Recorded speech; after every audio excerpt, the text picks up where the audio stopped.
Donald Trump has spent years wielding the threat of jail like a weapon against his critics, and Jimmy Kimmel has been one of his favorite targets. In a fit of vindictive rage, Trump even hinted online that Kimmel could be next after Stephen Colbert, a chilling promise that felt less like sarcasm and more like a mob boss issuing orders.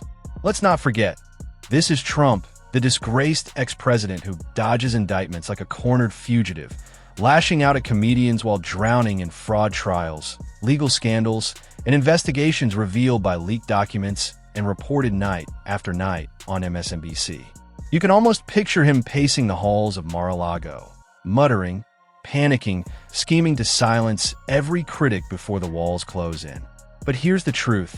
Trump's obsession with silencing voices like Kimmel's isn't just petty. It's dangerous, authoritarian, and straight out of the dictator's playbook. And now Ari Melber has uncovered explosive new details about just how deep this intimidation campaign really runs. Stay tuned. What's coming will leave you stunned. The very well-known show Jimmy Kimmel Live indefinitely. That's confirmed by ABC, and it comes at a very tense time with many of the issues we've been covering tonight. There was a backlash on the right because Jimmy Kimmel, after the Charlie Kirk shooting, made the statement that he viewed, quote, new lows with the MAGA gang desperately trying to characterize this kid who murdered Charlie Kirk as anything other than one of them, and with everything they can to score political points from it, end quote. I've just read part of what Jimmy Kimmel had said, which includes what sounds like an inaccurate reference to the shooter. We've followed, of course, that case closely on this broadcast. Andrew Weissman, DOJ and FBI veteran, is here with me. And I kind of want to start with saying this is a pretty big piece of news when you look at the backlash or punishment of speech, something we've been covering. Right. Also, I would say in a news broadcast, if that were on ABC, you would be probably expected to issue corrections or deal with any material that, deliberately or not, over time became inaccurate, right? I don't actually have the exact date of that statement. I just wanted to let viewers know that. And the FCC leader under Donald Trump had also publicly called for this outcome. So there's been both public but specific government pressure. Your reaction to this news? Well, one, it's worth taking a pause because we will learn more about exactly what the statements are and sort of how this came about. When I hear this, I divide it very much as you said. What has the government done versus what has a private actor like ABC done? So first, with respect to the government, that's where it's exactly the conversation we were just having with Katie. The government needs to be really respectful of different viewpoints, even when you think that what is being said is inaccurate or deplorable or both. And so that to me is the more problematic thing, where you'd want to know exactly what were they doing, because you really are not supposed to engage in sort of viewpoint discrimination. Now, a private actor is a very different story. The private actor is entitled to voice their opinions and what they have to say. But a company can also have certain, restrictions on what they do. But again, news organizations, they both have to be accurate. They have to be fair. They, as you know, from time to time will issue retractions and corrections. But also, news organizations should be the first to be defending the First Amendment.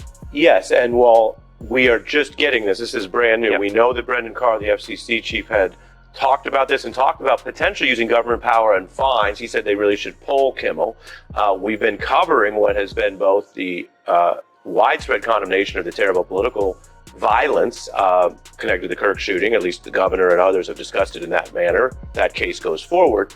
But then you have the fact that Donald Trump has agitated against Jimmy Kimmel for years around the Colbert ending of that show, which the parent company said was a business financial decision. Trump darkly posted Kimmel is next. They have been feuding for years. And so even for those who might be very justifiably concerned about any statement or misstatement about that violence or Kirk, how do you view this from the oversight perspective of whether or not this has to also be reviewed for whether the government was trying to do the political bidding of the president to get rid of a critic? Yeah, well, look at CEG Lisa Cook. where that is exactly what she is saying, which is that she is being targeted so that he can control the Fed. I do think that it is important for the news to be able to cover whether somebody is politicizing a tragedy. And there may be a time and place for that discussion. It may not be appropriate to do right at the moment it is happening because it is a tragedy, and that it should maybe not be the first thing that you cover. But that is, if it is happening, that is something that does have to be covered.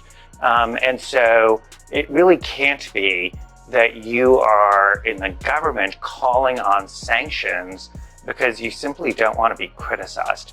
That is core to the First Amendment. And to kind of narrow in on what you're saying, you're talking about what in the law would be a pretext, that you have a politician who's gone after a critic for years, and then something else happens and is being used or misused. But again, the involvement today, very publicly, of the FCC, of the Federal Communications Commission, which has oversight of these broadcasting networks, that's supposed to be for things other than the president silencing critics, right? I mean, that's not the FCC's official role. So in terms of pretext, let's just take it back to your show tonight, where we started by talking about Kash Patel.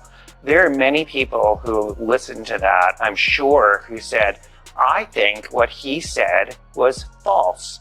And some people may have thought it was deliberately false.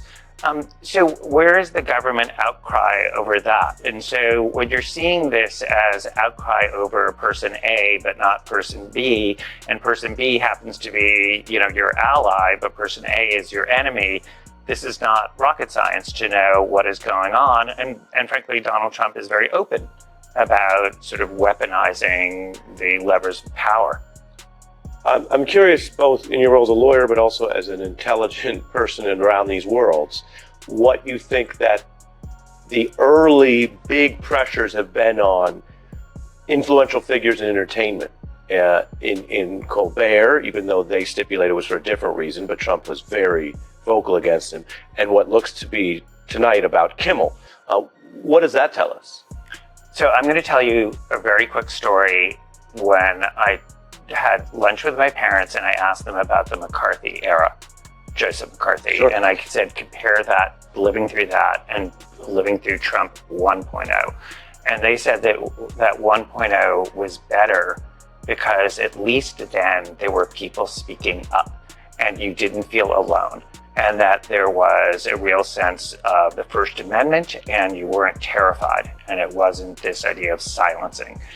And that is the thing that we talked about on this show, and we've talked about it before, is that slipping into the use of fear and the levers of power to recapitulate a really hideous point in our history in the 1950s of the Red Scare and what was done to people in Hollywood, in academia, in government.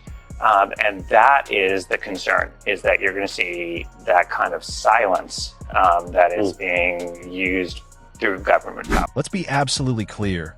This was never just about Jimmy Kimmel's comments.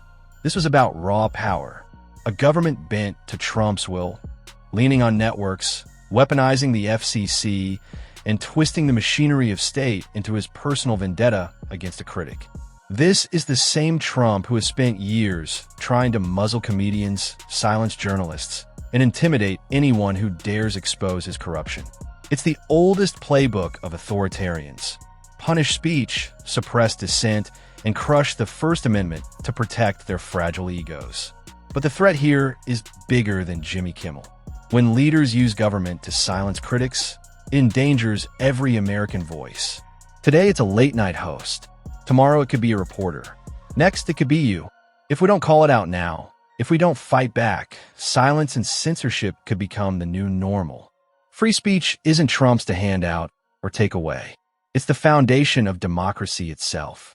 So don't look away. Don't stay silent.